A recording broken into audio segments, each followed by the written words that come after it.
오화 줄거리. 며느리의 임신을 눈치챈 홍씨는 집안에 덮쳐오는 재앙의 예감에 불안해하면서도 며느리와 신경전을 벌인다.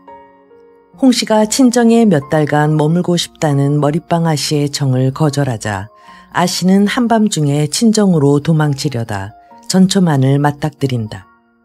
선선히 친정으로 보내주겠다는 시아버지의 말에 머릿방 아씨는 자신이 미쳐가고 있음을 느끼며 지난 여름에 대한 회상에 잠긴다. 딸을 팔다시피 한 현실에 눈을 뜬 아버지가 남편이 죽자 이듬해 세상을 떠났고 전처만은 중마고우인 머릿방 아씨 아버지의 제사를 각별히 챙겼다. 친정 조카딸 혼인에 특별히 친정 나들이를 한 머릿방 아씨는 마중 나온 머슴 제득이의 건강한 다리에 반해 끌리듯 그의 거처를 찾았다. 한편 전처만은 종상의 거처에서 일고 있는 심상치 않은 조짐을 발견하고 우연히 그들의 대화를 엿듣는다. 얼핏 문병을 온 것 같았지만 기실 그들은 도적들이 가득한 세상을 개탄하며 거사를 준비하고 모의하는 것이었다.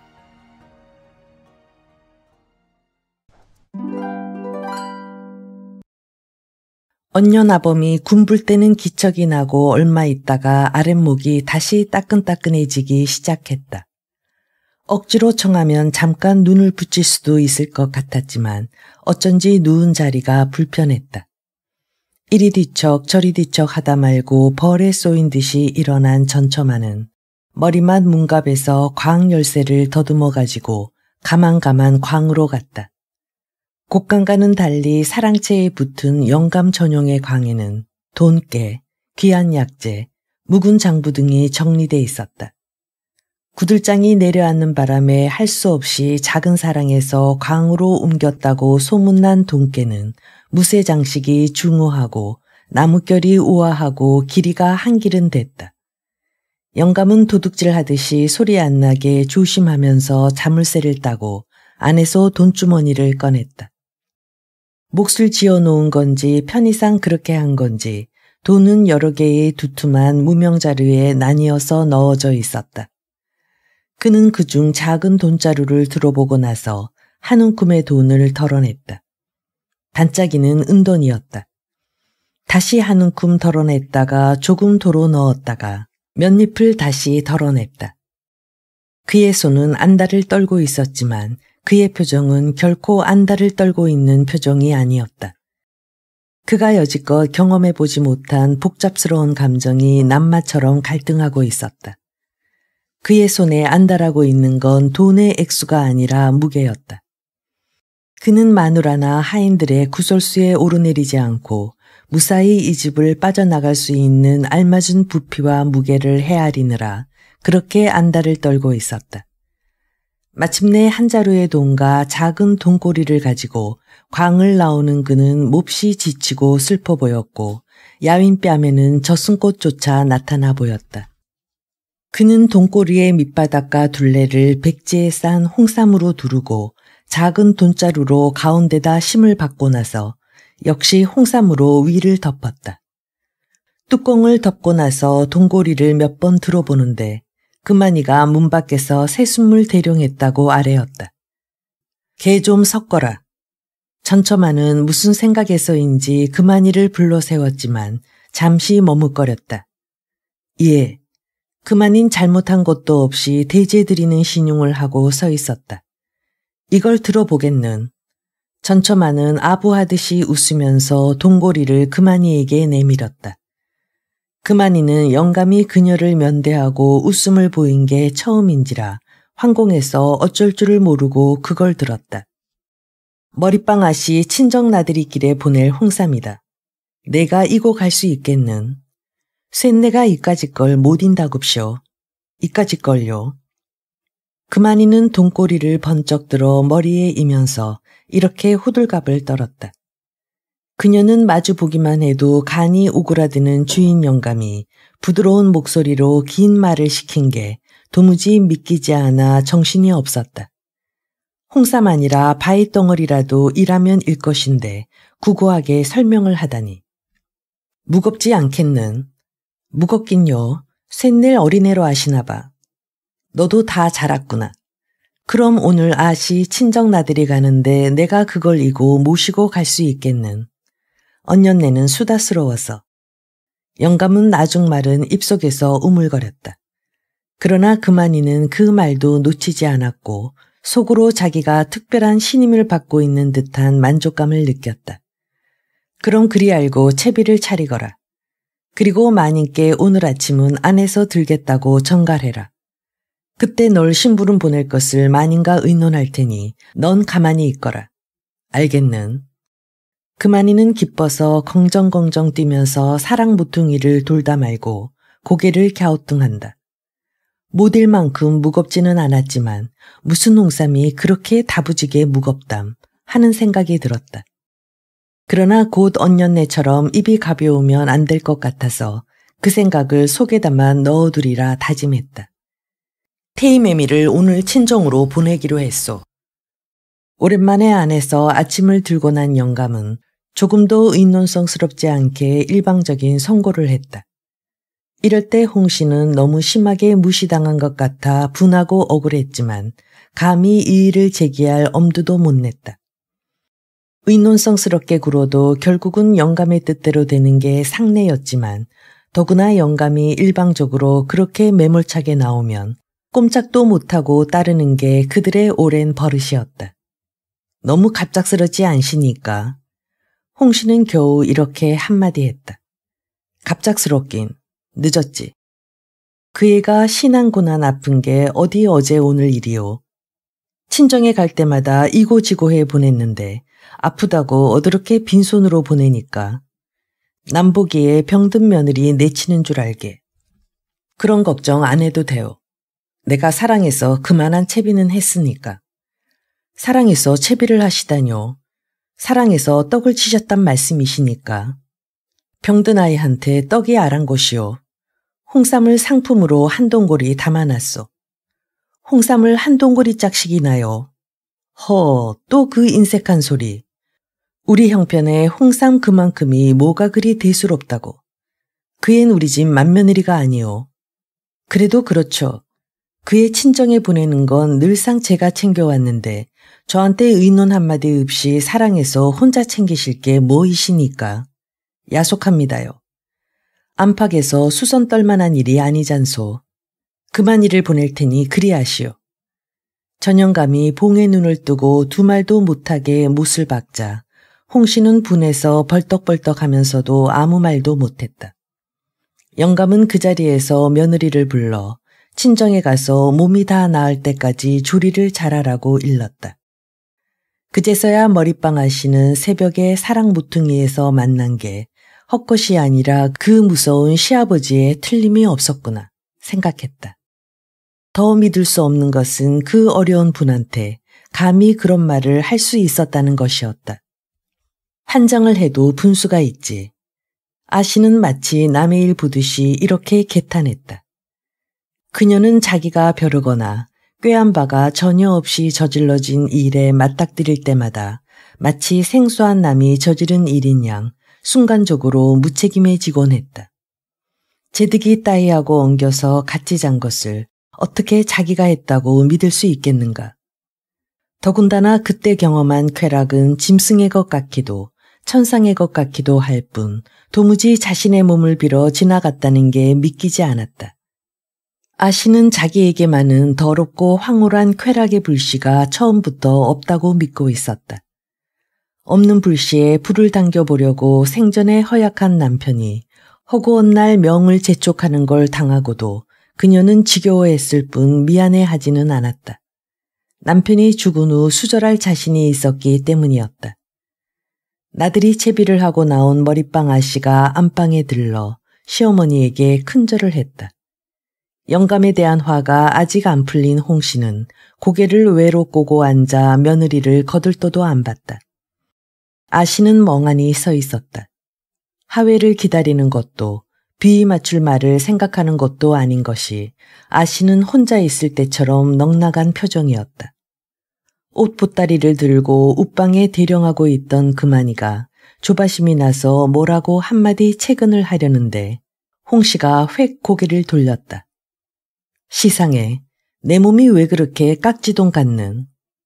깜짝 놀란 듯 찢어지는 목소리였으나 표정은 음흉하고 교활했다. 홍 씨의 눈과 마주친 아씨는 첨예한 증오가 뱃속의 것을 불의에 찌른 것처럼 느꼈다. 그녀는 매일 밤 뱃속의 것을 죽이지 못해 하던 것과는 달리 무방비 상태에서 찔림을 당한 목숨에 진한 연민을 느꼈다. 아씨는 시어머니를 치를 떨며 미워하며 돌아섰다. 아무것도 모르고 고부간에 불암한 감지한 그만이도 속으로 재빨리 역성을 들면서 홍 씨를 미워했다. 생트집을 잡아도 분수가 있지 병이 골수에 박힌 며느리를 엄동설안에 친정으로 내치면서 손바지 좀 껴입은 걸 도끼 눈을 두고 바라볼 게 뭐람. 암상스러운 늙은이 같으니라고. 정월도 그문께로 접어들어 해가 제법 길어졌건만도 적설강산을 녹일 만큼 도터와지려면 아직 먼 것처럼 한겨울 같은 추위가 계속되고 있었다. 얼마 전에 지난 입춘추위는 특히 혹독해서 입춘방을 붙일 새도 없이 풀이 허옇게 얼어붙어 애를 먹던 생각이 났다. 어렵게 붙이느라 입춘을 거꾸로 붙였는지 그 후의 추위도 가히 정이월에 대독이 터질만 했다. 아씨는 중문간까지 배웅 나온 태임이에게 뭐라고 할 듯 하다가 말없이 획 돌아섰다. 시아버지를 뵈러 사랑에 들렀으나 전영감은 한사코 그녀를 못 올라오게 하고 그만이에게 돈꼬리만 내주었다. 홍삼을 조금 보내니 요긴하게 써라. 돈이 제일이다. 돈이 죽을 목숨 살리기도 살 목숨 죽이기도 하느니 아무쪼록 죽을 목숨 살리는 데 쓰기 바란다. 알겠는? 아씨는 시아버지의 말투가 하도 간곡하고 부드러워 이해하고 고개를 조아렸지만 말뜻을 알아들은 건 아니었다. 그만이는 더했다. 이런 큰 부잣집에서 홍삼 한 동고리가 뭐 그리 대단하다고 재산을 한 기퉁이 헐어내듯이 생색을 낼까 싶어 몰래 입을 삐죽거렸다. 아씨는 고난문 고개도 못 가서 벌써 걸음이 더뎌지고 숨이 턱에 닿았다. 그만이는 여인뺨이 푸릇푸릇 얼룩질 만큼 추위를 타면서 힘겹게 어기적대는 아씨를 딱한 듯이 돌아볼 때마다 같은 소리를 되풀이해서 중얼거렸다. 시상에 부잣집 며느리 부러워할 거 하나도 없네. 없으면 차라리 지게라도 태우지. 그 부잣집에서 어드럽게 사인교도 안 부르고 며느리를 걸려서 피접을 보내남. 돈만 제일인가? 남의 이목도 생각할 줄 알아야지. 그러나 어두니 고개를 넘느라 수수밥처럼 상기한 아씨의 얼굴이 바람바지 내리막길에선 오히려 보기 좋을 만큼 살짝 홍조를 띠고 있었다. 친정집이 가까워지고 있었다. 들판은 텅 비어 있었다. 드러난 두둑의 검은 흙이 화선지에 그은 것처럼 부드럽고 유연하게 야산을 감돌고 있었고 논에는 군데군데 살얼음판이 남아있어 썰매 타는 아이들도 보이지 않았다. 아씨는 눈을 가느스림이 뜨고 여기던가 저기던가 텅 빈 들판을 더듬었다. 아씨가 더듬는 미망의 눈길을 지게작대기와 제드기의 건강한 정강이가 인도하기 시작했다. 들판을 온통 탕류가 뒤덮어 어디가 길이고 논이고 밭이고 도랑이고 내라는 것을 분간할 수 있는 건 오직 지게작대기와 펄펄 뛰는 숭어처럼 싱싱한 남자의 정강이 뿐이었다. 억수 같은 빛발이 수숫대를 꺾고 옥수수 이파리에 부딪히면서 나는 세상 마지막 날 같은 불길한 소요까지 들리는 듯했다. 그 소요는 아씨의 가슴 속에서 일고 있었다. 여기던가 저기던가 아씨의 타는 눈길은 지난날의 미망이 비롯된 곳을 열심히 찾아 헤맸지만 아씨를 인도하는 것은 그녀의 맑은 정신이 아니라 사내의 건강한 정강이었다. 아씨는 더운 침을 삼키며 사내의 정강이를 안았다.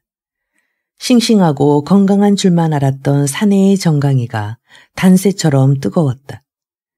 그 열기가 불꽃처럼 그녀의 잠든 관능을 핥는 느낌과 함께 아씨는 미망에서 깨어났다. 다리에서 스르르 맥이 빠지면서 그녀는 무너지듯이 길가에 주저앉았다. 쉬었다 가자꾸나. 오리도 못 남았는데요. 그래도 겨울길을 무슨 재미로 쉬니까. 겨울길은 골짜기에서 물 흐르는 소리도 안 들리는, 골짜기의 물이야 얼음장 밑으로 겨우내 흐르는 거립쇼. 그래, 골짜기에서 물 흐르는 소리란 그냥 꾸며댄 말이었으므로 아씨가 되려 놀라면서 긴가민가 귀를 기울였다. 얼음장 밑으로 흐른다는 미세한 물소리를 잡기 전에 미친 듯이 날뛰며 저교한 빈들을 뒤덮는 탕류의 굉음이 다시 그녀를 덮쳤다. 그 길이 어디쯤일까? 그 길이. 지게작대기와 사내의 건강한 정강이가 앞장서던 그 길 아닌 이상한 길은 달구지길과 오솔길과 논두렁길이 벌거벗은 것처럼 무참히 드러난 지금 오히려 간 곳이 없었다. 아씨의 눈은 타는 갈망으로 얼어붙은 땅 속에 꼭꼭 숨어 입을 다물고 있는 씨앗을 당장 불러일으켜 독한 꽃이라도 피울 듯이 이글댔지만 잃어버린 길을 미쳐 날뛰는 탕류에서 건져낼 만큼 박지도 영악하지도 못했다. 여기서 이대로 죽어버렸으면 오죽이나 좋을까. 아씨가 하늘을 우러러 탄식했다. 에그머니, 아씨, 그게 무슨 사위스러운 소리니까. 친정에 피적거정 가시면서. 아씨병은 마음 붙일 데가 없어서 생긴 화증이니깐 친정에서 화를 푸시면 당장 나을 테니 두고 보십시다요. 내친 김에 휘딱 가십시다, 아씨. 뜬 숯 사위듯이 핏기가 가시고 아시시 소름이 돋은 파리한 아씨의 얼굴이 섬뜩해진 그만이는 헛떡대고 앞으로 가면서 이렇게 수선을 떨었다. 그만이는 아씨의 친정집 동구 밖에서부터는 숫째 혼자서 다른 박지를 쳐서 아씨가 피접을 온다고 드립다 수선을 떨며 정갈했으므로 친정어머니는 다리가 떨려 대문 밖에 주저앉고 올케가 한다름에 마중을 나왔다. 저만큼 올케가 달려오는 걸 보자 아씨는 자벌레처럼 잽싸게 병색과 근심을 지우고 대갓집 맏며느리다운 기품과 친정을 살린 딸에 어울리는 교만을 돌이켰다. 작은아씨, 우리 작은아씨가 병환이 나시다니요.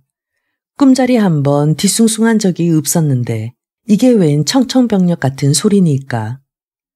찢어지게 가난한 집에 태어나 그와 엇비슷한 집으로 시집와서 고생할 때는 생전 없이 살 것처럼 박복해 보이더니만 시누이 시집 한번 잘 보낸 덕에 집안이 늘고부터는 집안 내와 동네 방네의 복덩이로 소문날 만큼 숭글숭글 모가 없이 후덕해진 올케였다. 그러나 올케는 올케였다. 친정집이 보이자 소름이 복받쳐 부옇게 흐려 보이던 시야가 당장 말짱해지면서 후덜대던 다리도 꼿꼿해졌다. 그만 인연이 얼마나 방정을 떨었기에 어머니 놀라시면 어쩌려고. 망할 년 같으니라고. 어머님 섰건 오라버니 섰건 다 편안하시니까. 아씨는 뜸을 들여가며 천천히 말했다. 작은 아씨도 이제 친정 걱정 좀 작작하고 자기 몸 생각이나 하슈. 시상에 이 지경이 되도록 기별 한마디 없이 내버려뒀다가 불쑥 피접을 보내다니. 아무리 만만한 게 안사돈이라지만 이건 좀 너무한 게 아니니까. 왜 송장치게 될까 겁나오. 나 안 죽을 테니 걱정 말아요. 무슨 팔자로 죽을 병이 들겠소. 나도 이제 40을 바라봐요. 사이 볼 날도 머지않았고. 어머니 뵙고 싶으면 기별 없이 불쑥 친정에 올 수도 있어요. 맨날 시집살이만 하려고. 아씨는 부축해 주려는 올케의 손을 넌지시 뿌리치고 느릿느릿 걸음을 옮겼다. 올케는 엉덩이를 뒤로 빼고 어기적대는 아씨의 이상한 걸음걸이를 문득 수상쩍게 생각했다. 그러나 올케는 그런 생각을 스스로 부끄럽게 여기며 얼른 지우려 들었다. 그녀가 알고 있는 얼음장 같은 시누이에게는 있을 수 없는 일이었기 때문이다. 그래서 그녀의 의혹은 곧 내 따위가 그럴 주변이나 되면 골병이나 안 들지 하는 경멸로 바뀌었다. 그녀는 자신의 얕잡는 마음을 그 도도한 시누이에게 들킬까봐 더욱 수선을 떨었다. 그만둬요. 보면 모를까봐. 병색이 완연한 걸. 그나저나 오라버니가 계셔야 용안 의원을 수소문할 텐데. 요샌 어떻게 된 게 송도보담 경성에 계신 날이 더 많다오. 설에 다녀가셨으니 제사 때나 오실 테지. 이젠 명절이나 제사 아닌 때 오라버님 뵙기가 하늘의 별 따기보담 힘들다오. 송도의 청포전엔 힘을 안 쓰나 보죠. 왜? 뭐라고들 그럽디까? 뭐라고 그러다뇨. 우리 시댁의 어른들이 사돈집 일을 이러쿵저러쿵 하실 분들이니까. 그게 아니라 송도 소문들이 어드런가 해서요. 바깥 소문이야 더군다나 내가 어드렇게 얻어듣겠시니까.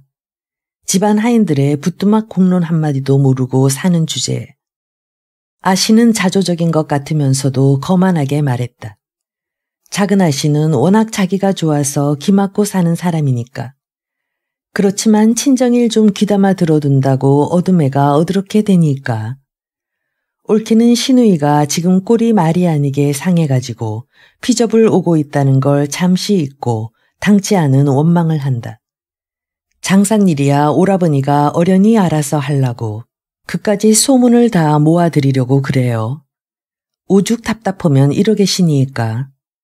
뭐 그럴 만한 일이라도 있으니까. 아씨는 더러 겁이 나서 물었다.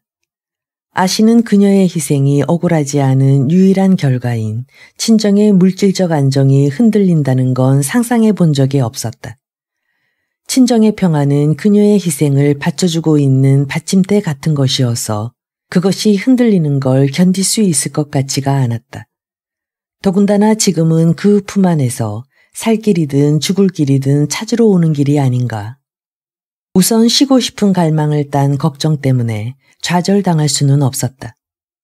글쎄 송도의 청포전이 곧 거덜이 나게 생겼다는 소문이 들리는가 하면 경성에서 신기하고 간사한 서양 물건 장사에 손을 대 엄청난 돈을 번다는 소문도 들리고 하니 어느 쪽을 믿어야 할지 갈피를 잡을 수가 있어야 말이죠.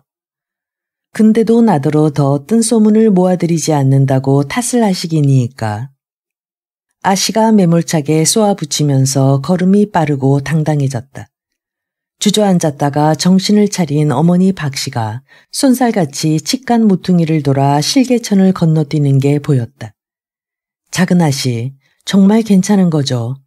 줄이 틀련 같으니라고. 옳게는 시누이가 큰 병 든 건 아니다 싶자마자 그만이 욕을 하면서 뒤처졌다. 모녀가 길에서 얼싸안았다.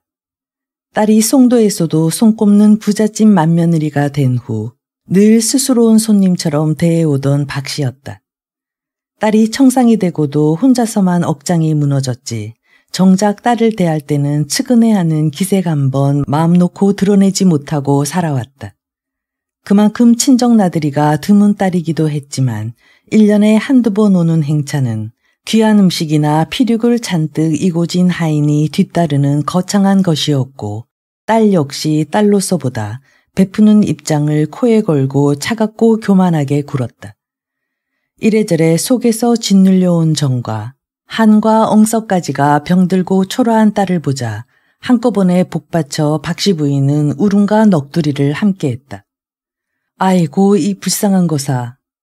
몸성하고 호의호식하고 은소반에 떠받치듯 대접받고 살것만도 불쌍하고 불쌍해 가슴에 못이 박혔는데 중병이 들어 피접을 온다는 게 참말이냐. 말 좀 해봐라. 이거사, 그 댁에서도 못 고칠 병이라면 죽을 병이 아니겠는. 시상의 그 부자 댁에서 죽을 병 든 맏며느리를 사인교도 없이 어드럽게 걸려서 피접을 보내셨는. 읊는 사람이라도 달구지라도 태우게 생긴 내 딸을. 어머니, 고정하세요. 죽을 병 든 게 아니라니까요. 그러면서도 아씨 역시 복받치는 울음을 다 삼키지 못해 목에서 끄륵끄륵 소리를 내며 어깨를 떨었다. 두 모녀가 서로 엉키듯이 부축하며 의지하며 안방까지 들어올 때까지 옳게도 그만이도 눈치껏 구경만 했다. 안방 뜨뜻한 아랫목에 이부자리를 깔고 딸을 눕힌 박씨는 그만이에게 먼저 점심 요기를 시키고 넌지시 돈량까지 쥐어줘서 돌려보냈다. 어머님, 작은아씨 점심은 어드럭 할까요?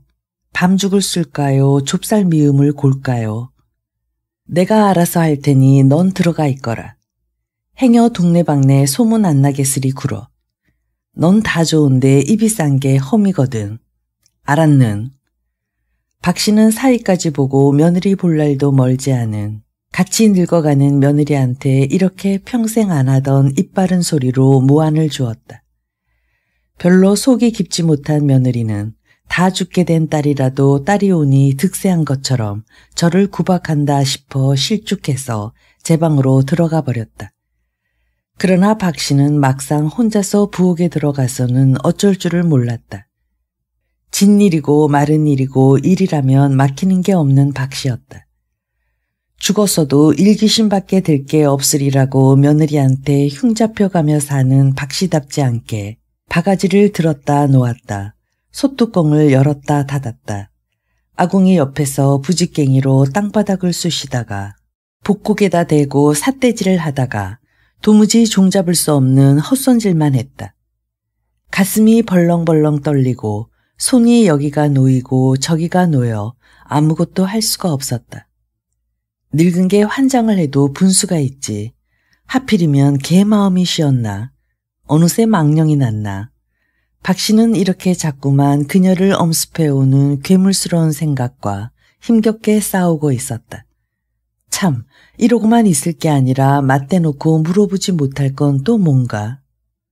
박씨는 당장 사생결단이라도 낼 듯이 주먹을 불끈 쥐고 뿌르르 부엌에서 나왔다.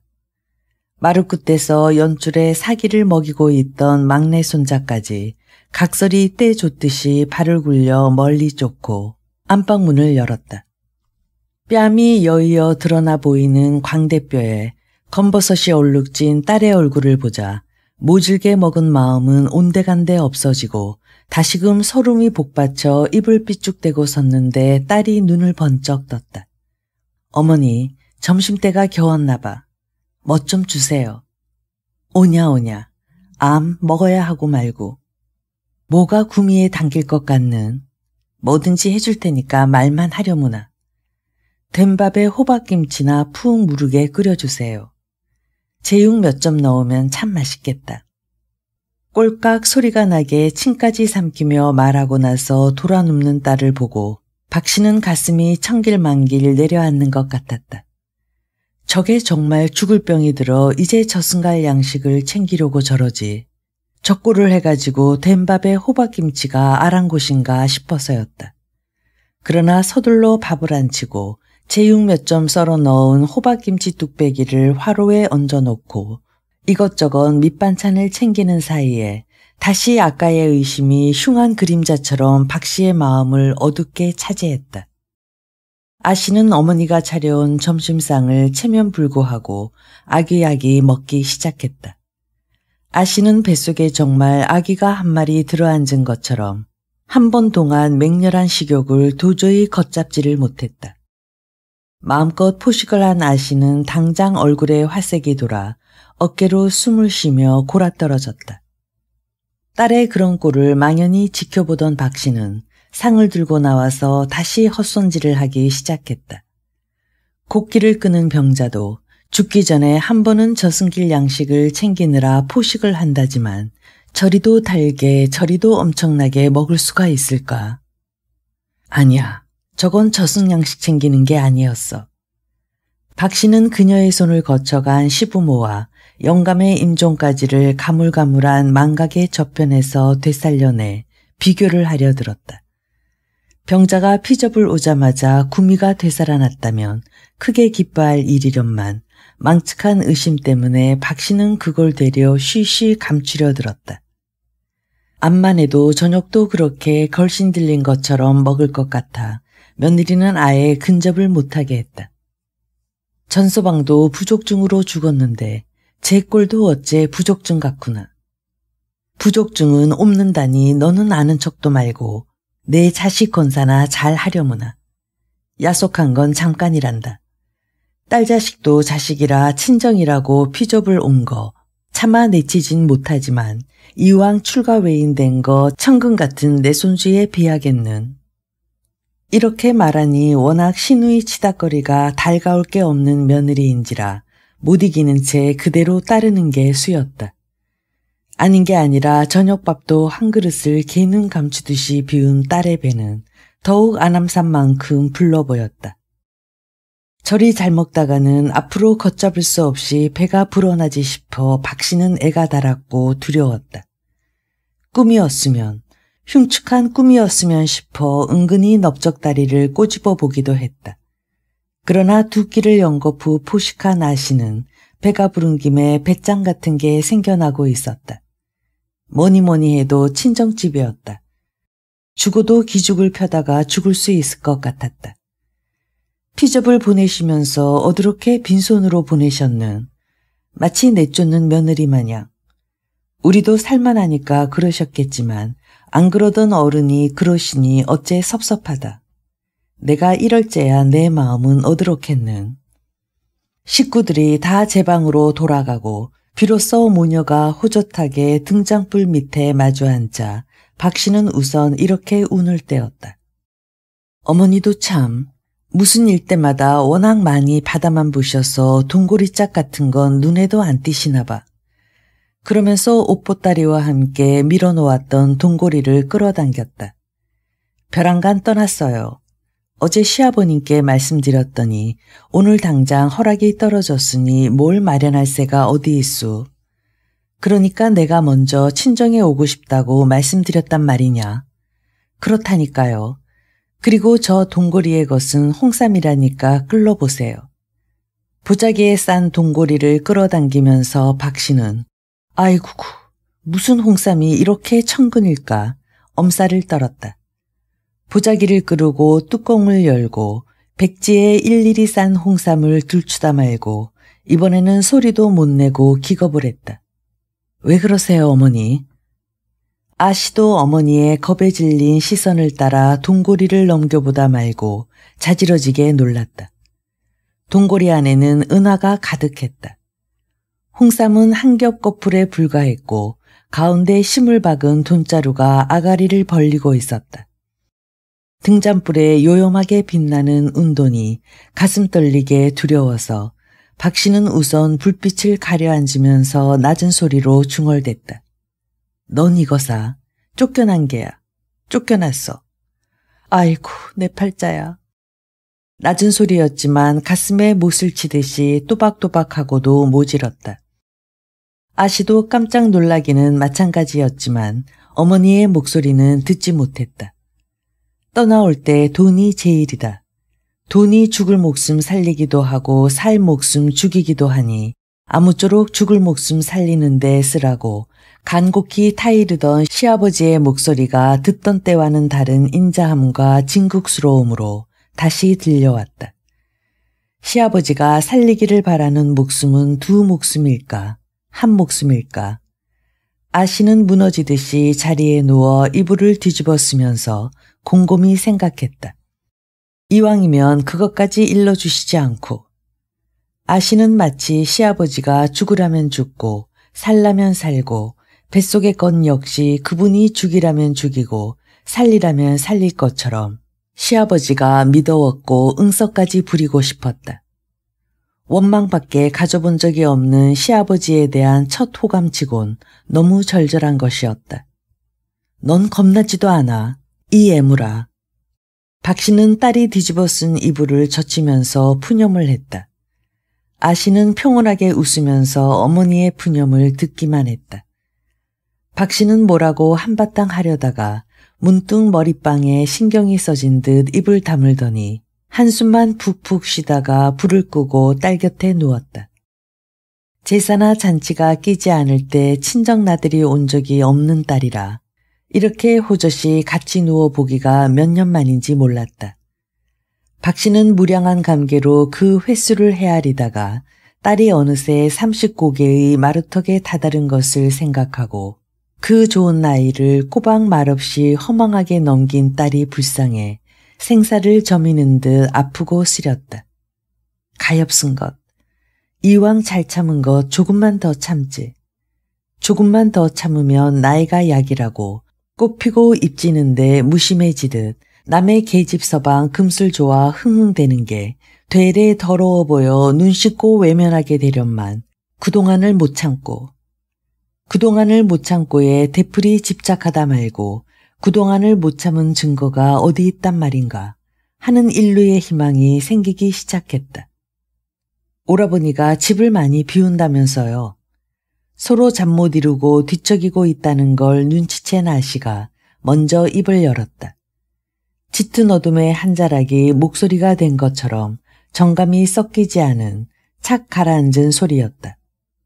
누가 그래? 박씨가 앙칼지게 반문했다. 올케가요. 언제 그런 말을 할 새가 다 있었누? 할 새가 5, 6월 장마만큼 길어도 그렇지 청산가부된 시누이한테 그게 할 소리야. 어머니도 그럼 청산된 년이 들어도 되는 소리는 뭐랍디까? 아씨가 돌아 누우며 한숨을 푹 쉬었다. 옳게 걱정할 거 없다. 서방이 읍냐 자식이 읍냐 재산이 읍냐. 왜 내가 친정 걱정하는 게 이젠 가짜노. 그런 건 아니지만 내 코가 열썩자니까 하는 소리야. 송도의 총포전이 거덜이 나게 생겼다기에 걱정이 돼서 해본 소리예요.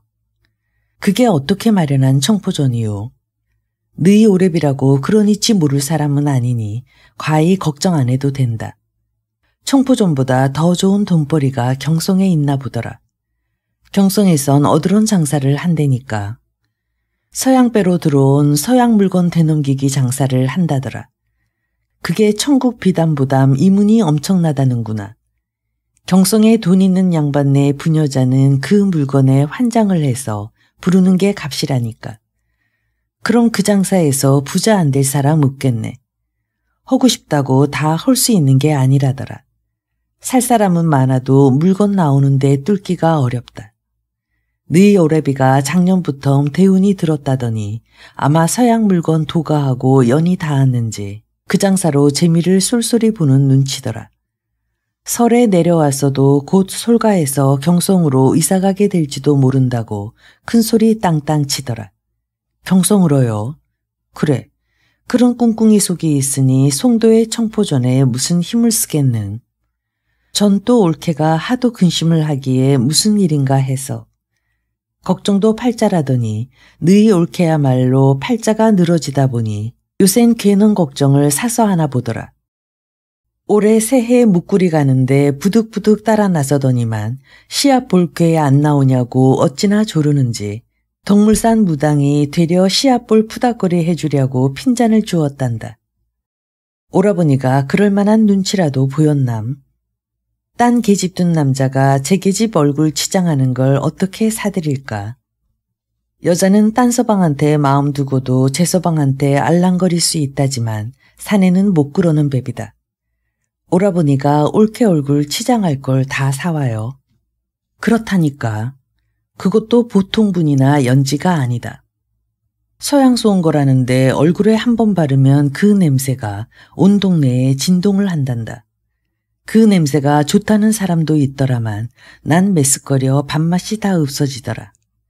어쩐지 올케 얼굴이 예뻐진 것 같으라니. 냄새는 흉해도 얼굴이 희고 고와지는 건 정말 신기하더라. 너희 올케 얼굴 핏기괄에 상스러운 건 세상이 다 아는 건데 좀 살만해지니까 그걸 가지고 성화도 했었더니만. 해마다 3, 4월이면 논에 가서 거머리 뜯기기를 그렇게 줄기차게 했사도 핏기가 가시기는커녕 점점 더 수수팥떡 같은 얼굴이 어쩌면 그렇게 뽀얗게 분꽃이 피는지. 그거 하나만 봐도 서양 물건 신기하고 요망한 건 알아줘야겠더라. 오라버니가 새 장사길 하나는 잘 텄네요, 뭐. 모녀는 그들의 가슴을 옥죄는 근심과 무관한 화제로 하여 잠시나마 숨통이 트이는 것 같았다. 박씨가 먼저 10개 코를 골았다. 아씨도 덩달아 고른 숨을 쉬면서 오래간만에 편한 잠을 자고 싶다는 욕구를 못 이겨 살금살금 배를 칭칭 감은 무명폭을 풀어내기 시작했다. 8달째로 접어든 뱃속의 것이 마음껏 용투림을 하기 시작했다. 그때였다. 박씨의 다박솔처럼 거친 손이 아씨의 배 위로 뻗어왔다. 너무도 예상 밖의 일이라 아씨는 자갈을 물린 것처럼 끽소리도 못 내고 힘찬 태동을 그 거칠고 음흉한 손에 맡길 수밖에 없었다. 이년, 이 되기만도 못한 년, 너 죽고 나 죽자. 배를 더듬던 손이 멱살을 쥐며 벌떡 일어나 앉았다.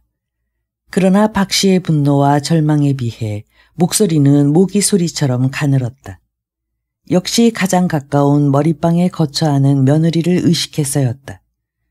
마음껏 푸념을 하지 못해 목소리가 심하게 떨렸다. 죽긴 왜 죽시니까. 살려고 허위단심 20리길을 걸어왔는데. 아씨는 멱살을 잡혀 반쯤만 일어난 채 이렇게 애원을 했다. 누구냐? 애비가 뉘여. 널 이 꼴로 만든 육실할 놈이 누구냐 말이다. 왜 말 못해? 응? 왜? 그 잘나고 거만한 시아범하고 붙어먹은 게 아니면 왜 말을 못해? 이 웬수야.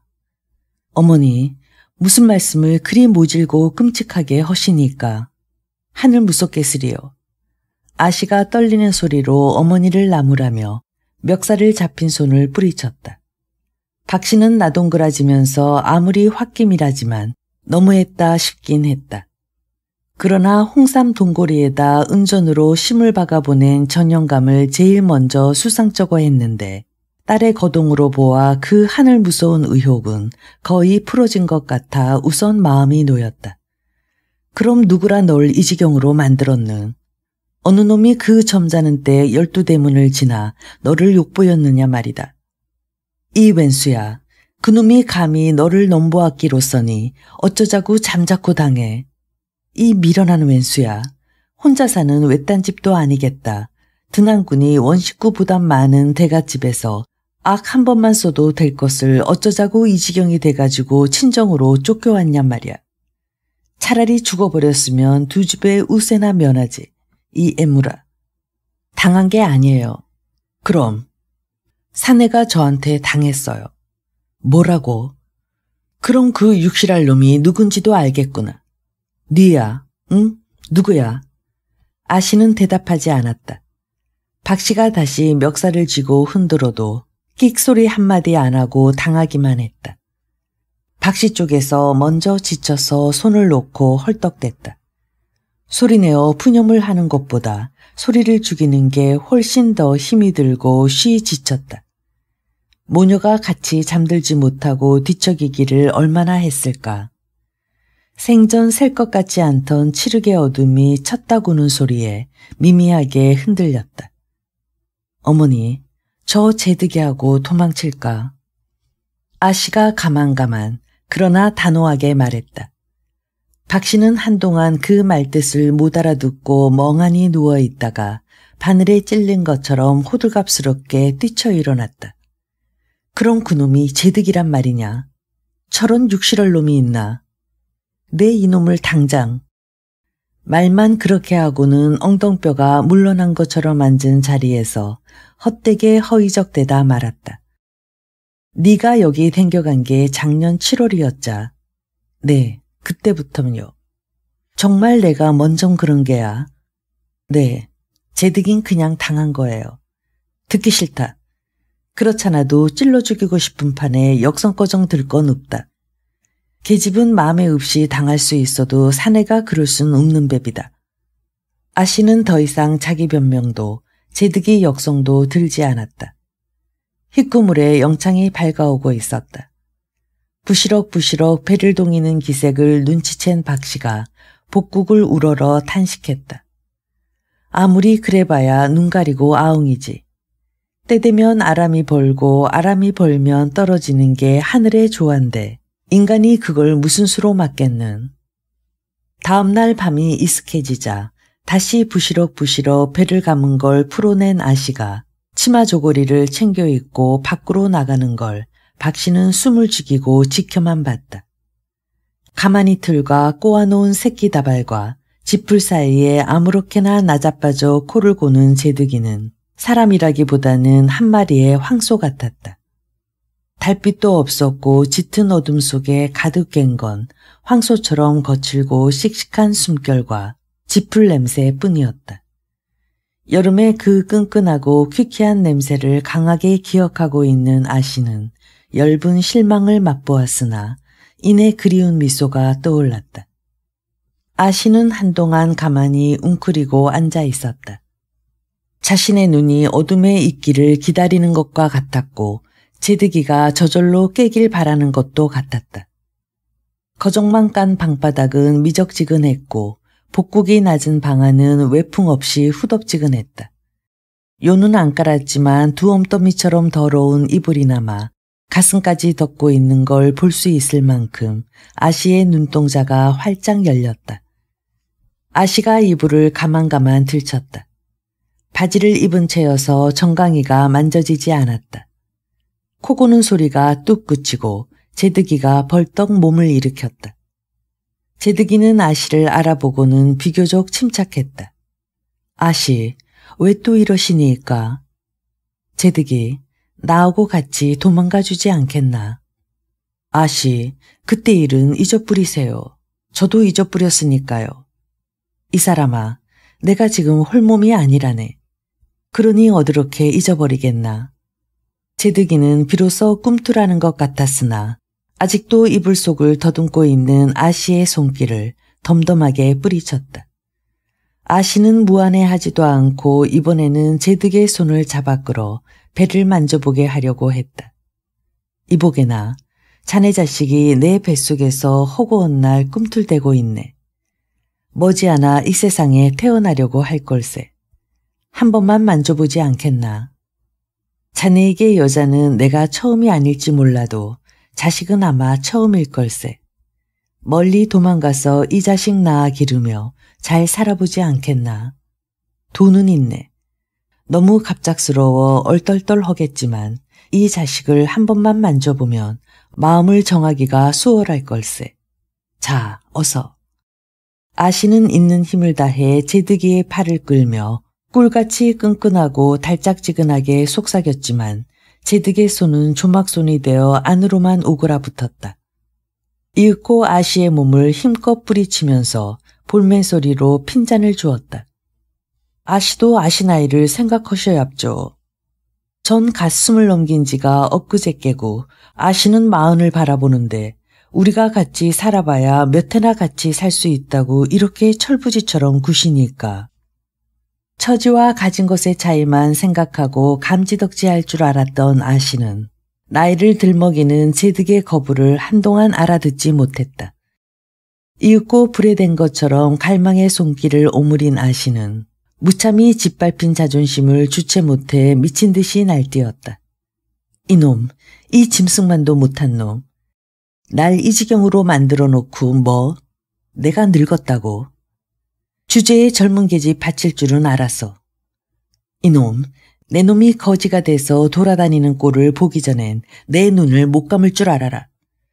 아씨는 팔딱팔딱 뛰면서 제드기의 몸뚱이를 발로 힘껏 밟고 걷어차기를 힘이 다 빠져 저절로 나동그라질 때까지 했다.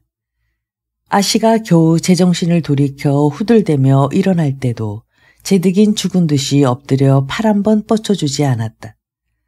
아씨는 엉금엉금 기듯이 안방으로 돌아왔다. 찢어진 자존심이 피 흘리고 쑤시는 모진 고통이 아씨의 시녀를 올리고 육신을 닭달질했다. 어드렇게 됐는? 응? 어드렇게 됐소. 제드기 방에 갔었다는 걸 알고 있는 박씨가 그 하회를 애타게 물었으나 아씨는 이미 연병처럼 몸이 펄펄 끓고 입술이 타고 눈이 충혈되고 의식이 몽롱했다. 박씨는 이러다 송장치게 되면 그 불쌍한 한을 어쩌나 싶다가도 차라리 죽기를 바라기도 하면서 병고 안에 허둥거렸다. 아씨가 제정신이 돌아온 것은 제드기가 도망갔다고 법석을 떠는 소리 때문이었다. 제드기가 도망갔단 소리에 아씨는 이불 속에서 이를 갈았다. 가슴속에선 비수 같은 원망이 번뜩였다. 그를 쫓아가 안갚음하기 위해서라면 당장 죽어 원혼이 되어도 좋았다. 아씨가 연병보다 더 지독한 신열로 입술이 타고 정신이 혼미한 동안도 뱃속의 것은 충실히 자라고 있었다. 아씨는 손끝 하나 까딱할 수 없이 탈진한 자기 몸에서 전보다 몇 배 힘차고 당당해진 태동의 몸서리를 쳤다. 아씨의 몸이 병들건 죽어가건 아랑곳 없이 욕심껏 피와 살과 뼈를 착취에다가 제 몸을 살찌우고 기운을 더해가는 뱃속의 것은 이미 자기 몸의 일부가 아니라고 아씨는 생각했다.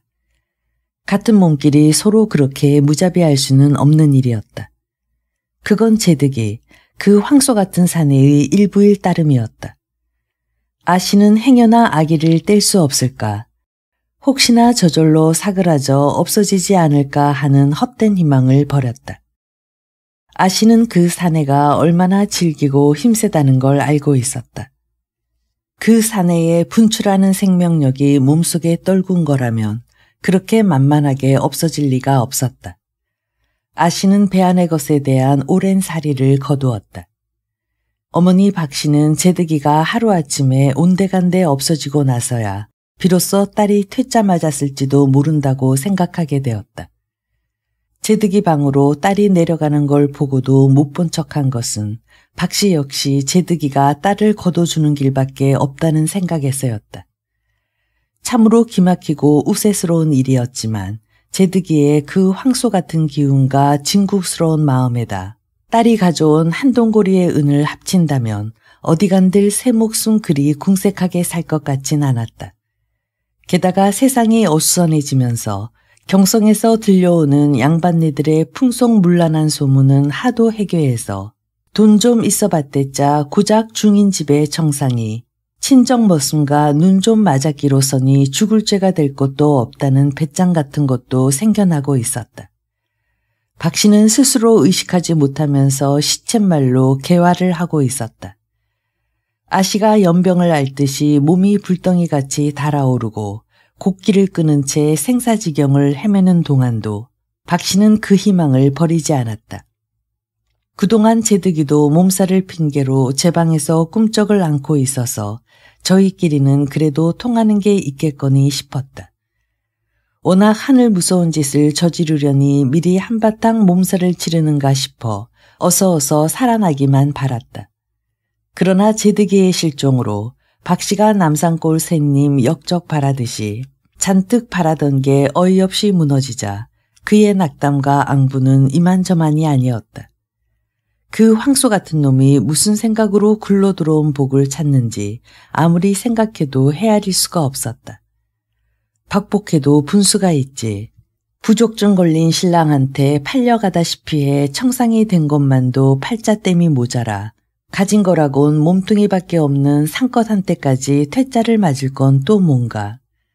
박씨는 앙분해서 연병할 놈, 육시할 놈, 내깟 놈이 벼락을 안 맞고 심리라도 갈 줄 아는 하고 욕바가지를 퍼부었지만 속은 조금도 후련해지지 않았다. 이제부터 큰일이었다.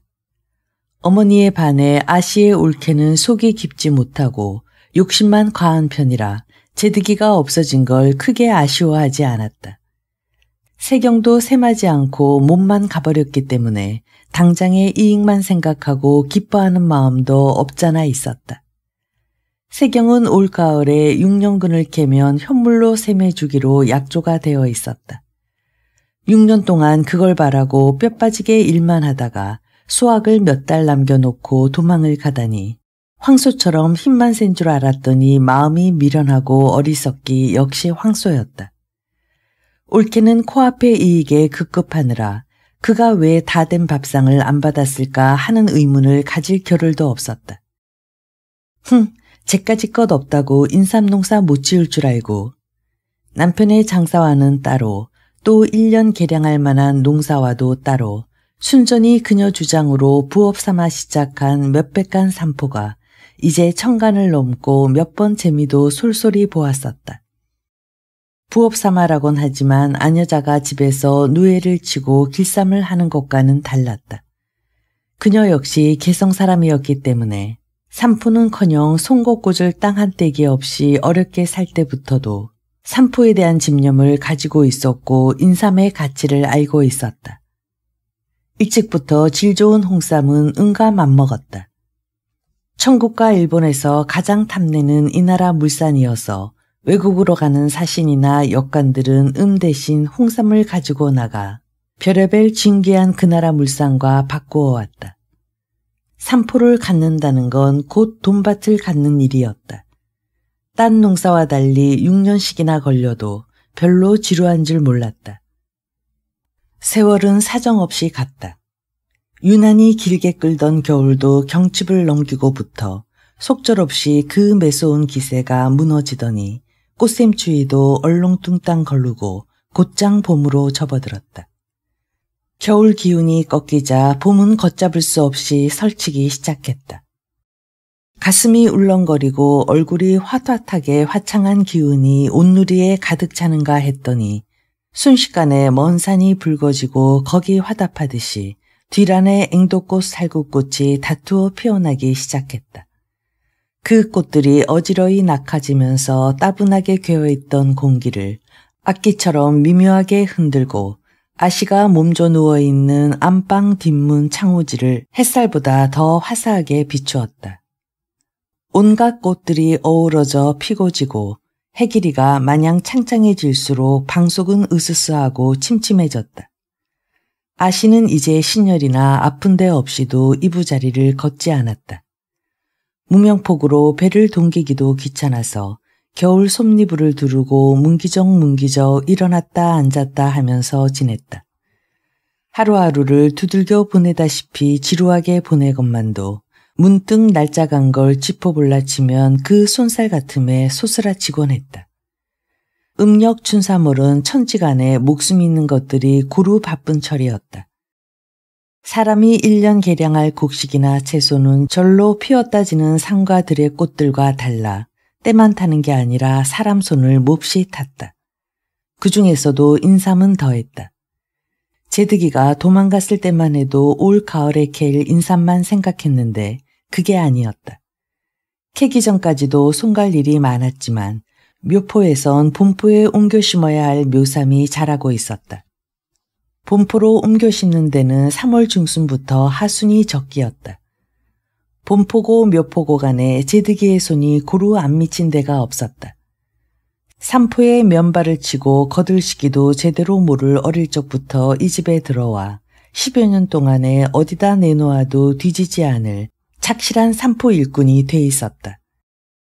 광에는 그가 겨우내 쉬지 않고 꼰 새끼와 엮은 이용과 발과 청대가 산처럼 쌓여 있었다. 그게 다 당장 산포에 소용될 거였다. 북향의 화강암질에 사토로 된 본포는 지난 봄부터 가을에 걸쳐 10번이 넘게 깊이 쟁기질을 하고 너른 나뭇잎이나 꼴로 시비하여 어린 묘삼을 받아들이기 알맞게 부드럽고 연하게 부풀어 있었다. 도망갈 궁리를 미리부터 했다면 그렇게 몸 안 아끼고 제일이나 진배 없이 이 일을 구미구미 해놓았을 리가 없었다. 어디 한 군데 제득이의 손이 안 미친 데가 없었다. 그러나 해놓은 일보다는 앞으로 할 일이 더 많았다.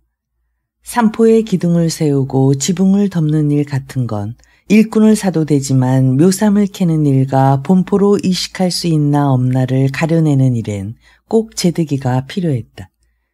제득이는 묘삼을 마치 아기 다루듯이 세심하게 노인네 공경하듯이 정중하게 호미로 캐면서 딴 일꾼들도 스스로 담도록 하는 특이한 재주를 가지고 있었다. 그렇게 캔 묘삼을 될성 부른 것과 그렇지 못한 것으로 선별하고 될성 부른 것도 다시 상중하로 구별해서 동이에 쟁여놓고 유지로 밀봉하는 일은 남의 손을 빌지 않고 꼭 혼자서 했다. 아무리 생각해도 제득이만한 일꾼을 다시 만날 것 같지 않았다. 조금이라도 딴 마음을 먹고서야 그렇게 궁극스럽게 일을 할 수는 없는 일이다 싶었다. 처음엔 그저 부려먹은 것 같은 당장의 이익 때문에 도망간 걸 별로 아쉬워하지 않다가 그가 아니면 안 될 뿐더러 시각을 다투는 일들이 속출하자 어쩔 줄을 몰라서 법석들을 떨었다.